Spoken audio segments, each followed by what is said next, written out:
Back in the 90s, Todd McFarlane created a comic book character that took off called Spawn. Throughout the years, the property received action figures created by his toy company actually, a live-action movie, a dark, gritty HBO animated series, and of course, video games. Now, in terms of games, Spawn has had several hit-or-miss titles. Between the SNES, the PS1, the Game Boy Color, and the Dreamcast, they were a mixed bag for sure. In 2003, Namco and Point of View looked to bring Spawn to the 6th generation of consoles and give the definitive experience in Spawn Armageddon. So, is this a proper game for the popular character, or is it best staying in hell? Let's find out.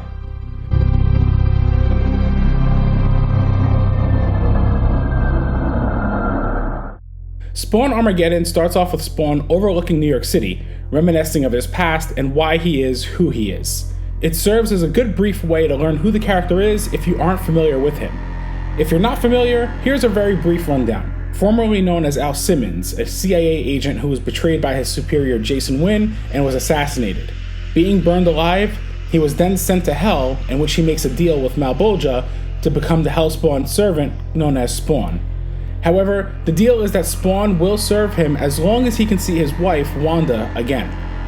Alright, now back to the story in the game. The game's story is based loosely between Spawn issues 1 through 99. Spawn notices a weird energy beam overtake New York City and investigates to see who's attacking the Earth and why.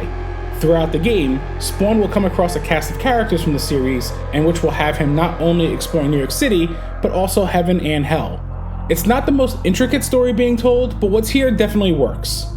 How could you? It was easy. You're my bitch. You're making jokes now. The world really is going to hell. Now, Spawn Armageddon is essentially a Devil May Cry clone, and that's actually a perfect fit for Spawn. However, let me clarify, it is more of a clone of Devil May Cry 2 than it is of Devil May Cry 1. Throughout the game's 23 missions, you will face off against a variety of enemies ranging from demonic creatures, soldiers, and angelic beings. Spawn can mix melee combat with firearms and projectiles. He has his signature Agony Axe that is utilized for melee combat, while he can acquire new guns throughout the campaign, and also has his chain claws that come out of his suit to attack foes. In terms of melee, Spawn has a traditional 3-hit combo, but when locking onto enemies, pushing forward on the analog stick will have you do a somersault slam attack, while pulling back on the analog stick will have him do an upward swing followed by a spin attack. You can also jump and attack, which has Spawn do the somersault slam attack that's similar to when locking on. When locking onto enemies, you can sidestep and press the jump button to dodge enemy attacks, as well as press back and jump to do a backflip dodge. And as far as melee combat and combo systems go, that's actually about it. He does have firearms as mentioned, but there's limited ammo in every weapon that can be replenished by either defeating foes or breaking objects in the environment. The only firearm weapon that he doesn't need any ammo for naturally is his chain claws, which is honestly the main weapon I had equipped most of the time. You can switch between firearms instantly by pressing left and right on the D-pad, which is a nice touch. Like Devil May Cry, you can lock on and fire while moving so that you're not just a standing target. Additionally, you also have Spawn's hell powers to use at your disposal. Using these powers will deplete your green necroplasm meter located just below your health. Spawn can use a variety of powers, such as a necroplasm ball, necroplasm beam, necro shield, hell speed, and demonic fury. Necroplasm ball is a homing green energy sphere that Spawn can throw at enemies. The necroplasm beam is an energized beam that can be fired off. Necro shield lets you take less damage when in use. Hell speed slows down time dramatically for foes, but increases your speed. And lastly, Demonic Fury are these micro green energy orbs that hover around an enemy and deplete their health until they die. Also, depending on how you attack enemies or how they attack you, you unlock information about these foes to view in the encyclopedia. This is very reminiscent of the first Devil May Cry, in which you can get more character lore this way, as well as tips on how to defeat them quicker. Now, when defeating enemies, you will receive souls that can be used for upgrades. You can upgrade your maximum health capacity, necroplasm capacity, and firearms. You can also purchase ammunition should you need to replenish, but I never really had a need for this. I felt it was a missed opportunity to have no upgrades at all for the Agony Axe. No new combos to purchase, and no attributes to increase like damage and attack speed. It felt lacking in that sense. There are certain missions where you'll face bosses as well. These bosses come straight from Spawn's Rogue Gallery, like Violator and Cygor. I will say, I do like that Spawn Armageddon emphasizes platforming to help separate the monotony of combat at times. Spawn can double jump, and when holding down the jump button, his cape will extend out and help him glide. Spawn's cape is such an essential part to the character design, so I'm glad that it's utilized here. Additionally, there are grapple points occasionally that appear that Spawn can use his chain claws on to lunge toward. Spawn can also wall jump to reach higher locations. What's nice is that the timing is pretty forgiving for this, in which Spawn can stick onto the wall for well over a full second before needing to press the jump button again to continue his wall jump. When platforming and exploring the environments, there are occasionally waypoints you'll run into to ensure you're going the right direction. This is nice and all, but I never really felt they were necessary, nor were they really utilized correctly.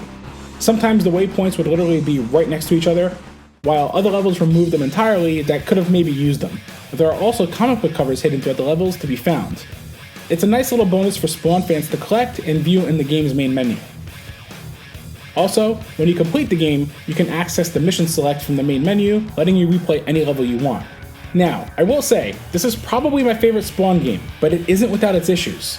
First off, the combat can be tedious. By not giving Spawn much of a moveset with his axe, it usually resorts to the same 3-hit combo, with the occasional forward attack or back attack. Yes, certain enemies need to be dealt with using certain attacks, but for the amount of foes you face, the tedium will set in faster than it should. Next up, some levels give you zero direction on what to do next or any sense of progress.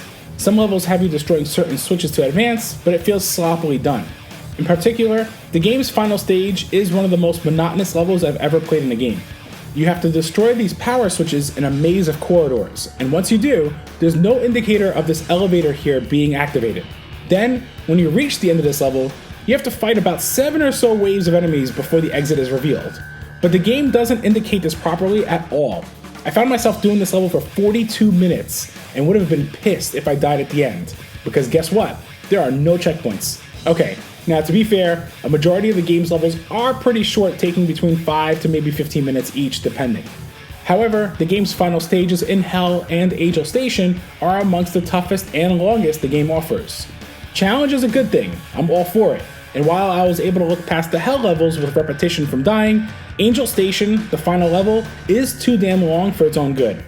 Alright, rant over on that aspect. Next up, the lock-on system feels finicky where there are many times I found myself letting go of the R button and pressing it again to make sure the lock-on took effect.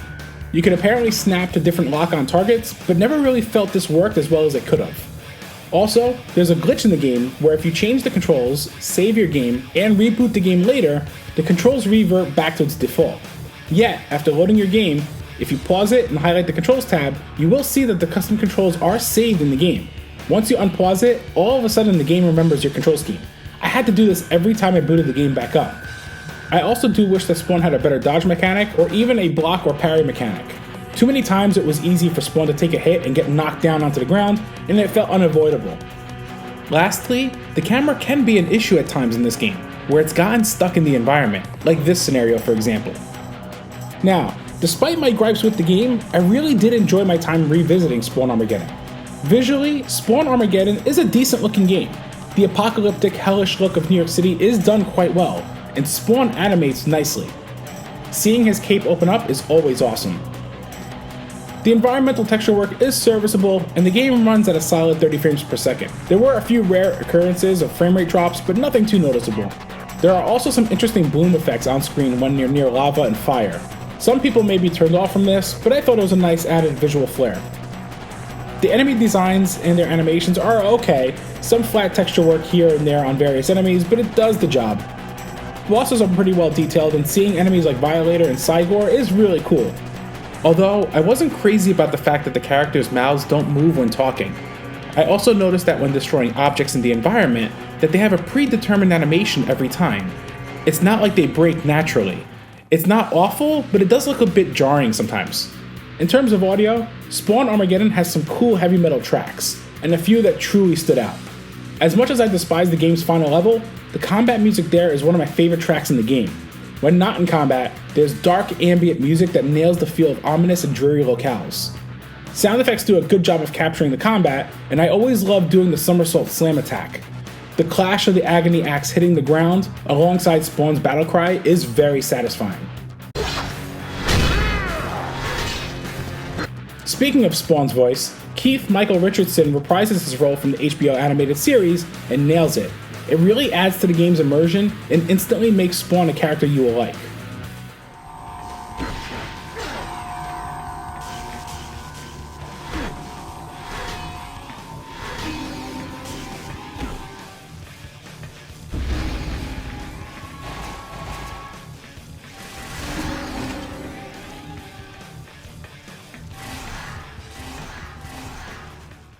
Overall, Spawn Armageddon is a game that has some inconsistencies, but there's no denying that I have a fun time playing this one. The GameCube never got the Devil May Cry series, so this was the closest thing to it. That being said, if you can look past the rough spots, Spawn Armageddon is the best Spawn game made to this day, and even if you're not a fan of Spawn, it's a solid action game for fans of the genre.